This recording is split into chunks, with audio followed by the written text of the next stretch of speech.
नमस्कार साथियों, आप सभी का स्टार्ट सन क्लास में तहे दिल से स्वागत है। आज हम देखने वाले हैं इतिहास किसे कहते हैं, इतिहास के पिता कौन है और इतिहास का वर्गीकरण क्या है। ये आपके बहुत ही मोस्ट इम्पोर्टेंट है। सबसे पहली बात आप बात करें इतिहास जो है संस्कृत शब्द से बना हुआ है। इतिहास का संस्कृत शब्द 3 शब्दों से बनकर मिलकर बना हुआ है। इति ह जोर आस, इति जोर ह जोर क्या जी, हाथ से मिलकर बना हुआ है। इतिहास 3 संस्कृत शब्दों से मिलकर बना है। इति जोर ह जोर हाथ। इति का मतलब होता है ऐसा ही, और ह का मतलब निश्चित रूप से, हाँ मतलब ऐसा ही निश्चित रूप से होने वाला, हाँ इसी को इतिहास कहते हैं। यानी कि आप अर्थात बोल सकते हैं एक शब्द में कि निश्चित कार्यकाल में घटनाओं के अध्ययन को, निश्चित कार्यकाल में घटित घटनाओं के अध्ययन को इतिहास कहा जाता है। क्या सुना? निश्चित कार्यकाल में घटित घटनाओं के अध्ययन को इतिहास कहा जाता है।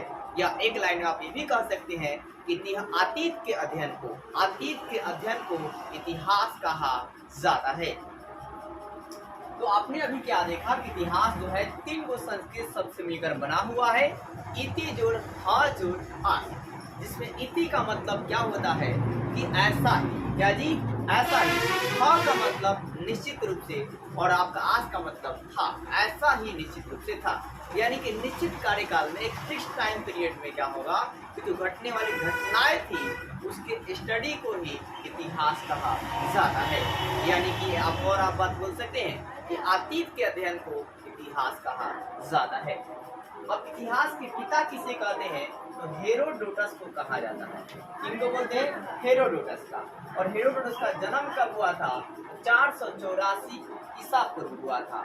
कब हुआ था? 484 ईसा पूर्व हुआ था। ईसा पूर्व का मतलब ये हुआ ईसा मसीह के जन्म के पहले की घटना, और ईसवी का मतलब ये हुआ ईसा मसीह के जन्म की बाद की जो भी घटनाएं होगी उसे ईसवी कहेंगे, और ईसा मसीह के जन्म के पहले की जो घटनाएं होगी उसे हम लोग बीसी या ईसा पूर्व कहा जाएगा।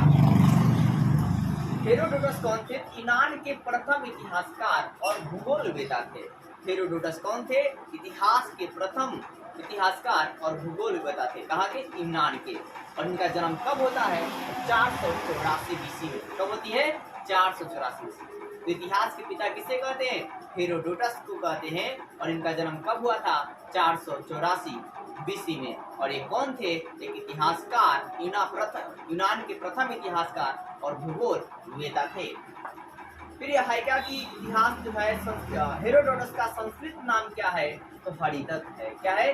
हरिदत्त है। तो हेरोडोटस जी का संस्कृत नाम क्या है तो हरिदत्त है। क्या है? हरिदत्त है। फिर हेरोडोटस की द्वारा लिखित पुस्तक का नाम क्या कहा गया? पुस्तक का नाम क्या था? हिस्टोरिका था। क्या था? हिस्टोरिका था। तो हेरोडोटस द्वारा लिखी गई पुस्तक का नाम क्या रखा गया? हिस्टोरिका रखा गया था। तो भारतीय इतिहास के पिता किसे माना जाता है तो मेगास्थनीज को माना जाता है। इसके अलावा वाल्मीकि को भी माना जाता है। या क्या आधुनिक हो जाएंगे? आधुनिक भारतीय इतिहास के पिता बोल दे सकते हैं। तो भाई भारतीय इतिहास के पिता मेगास्थनीज को मानते हैं। और इन्होंने मेगास्थनीज एक किताब लिखे थे। क्या भाई? इंडिका। कौन सी किताब? इंडिका किताब लिखे थे। कौन सी? इंडिका किताब लिखे थे। और इंडिका किताब में मौर्य काल के साम्राज्य के बारे में पता चलता है, हमें जानकारियाँ मिलती है। मौर्य काल, वही मौर्य काल जिसमें चंद्रगुप्त मौर्य थे, जिसके मतलब चंद्रगुप्त मौर्य आपके सिंहासन पर राजा थे। और उनका जो मतलब गुरु थे या प्रधानमंत्री बोलिए कौन थे? चाणक्य या कौटिल्य या विष्णुगुप्त थे। तो चंद्रगुप्त मौर्य के जो दरबार में पीएम कौन थे, प्रधानमंत्री कौन थे? तो चाणक्य या कौटिल्य या विष्णुगुप्त थे। चाणक्य या कौटिल्य या विष्णुगुप्त तीनों नाम एक ही है। और इनको द्वारा एक किताब लिखी गई थी जिस किताब का नाम था आपका अर्थशास्त्र। क्या था? अर्थशास्त्र। और इस अर्थशास्त्र में राजनैतिक बातें लिखी गई थी। क्या लिखी गई थी? राजनैतिक बातें लिखी गई थी। किसी राजनैतिक बातें तो मौर्य काल के बारे में राजनैतिक बातें लिखी गई। इसके अलावा मेगास्थनी जो है वो किसका राजदूत था तो मेगास्थनी यूनानी राजदूत था। और ये सेल्यूकस निकोटर का राजदूत था। किसका था? सेल्यूकस निकोटर का राजदूत था। सेल्यूकस निकोटर का, मतलब सेल्यूकस निकोटर ने आपके चंद्रगुप्त मौर्य के दरबार में भेजा था। किसको? मेगास्थनीज को। किसको? मेगास्थनीज को भेजा था। अभी आगे आप जा रहे हैं आधुनिक इतिहास के पिता किसे मानते हैं तो बिशप विलियम स्टफ्स को माना जाता है, बिशप विलियम स्टफ्स को माना जाता है। अब हिस्टोरी का हम लोग टाइम पीरियड देख लेते हैं। दोस्तों हिस्टोरी के टाइम पीरियड के आधार पर आपको हिस्टोरी के 3 टाइम पीरियड है, एक है प्री हिस्टोरिक पीरियड, एक प्रोटो हिस्टोरिक पीरियड और एक हिस्टोरिकल पीरियड। यानी कि प्री हिस्टोरिक पीरियड मतलब प्राग ऐतिहासिक काल और प्रोटो हिस्टोरिक मतलब आद ऐतिहासिक काल और हिस्टोरिकल पीरियड मतलब ऐतिहासिक काल। प्राग ऐतिहासिक काल जो है इसमें आपका है क्या, इसमें पाषाण काल का अध्ययन किया जाता है। पाषाण काल में पूरा पाषाण काल, मध्य पाषाण काल, नव पाषाण काल और ताम्र पाषाण काल आते हैं। इसमें जो है लिखित साक्ष्य जो है नहीं मिला है। इसमें क्या हुआ है दोस्तों, लिखित साक्ष्य जो है आपके नहीं मिले हैं, पुरातत्व तो मिले हैं, ठीक है। और आद ऐतिहासिक काल में इसमें आपको लिखित साक्ष्य तो मिले हैं लेकिन उन्हें अभी तक पढ़ा नहीं गया है।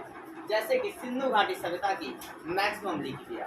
तो सिंधु घाटी सभ्यता किस काल की सभ्यता मानी जाती है, तो आद ऐतिहासिक काल की सभ्यता मानी जाती है। और इसमें लिपि तो मिली है, लिखित साक्ष्य मिले हैं लेकिन इस साक्ष्य को पढ़ा नहीं गया है।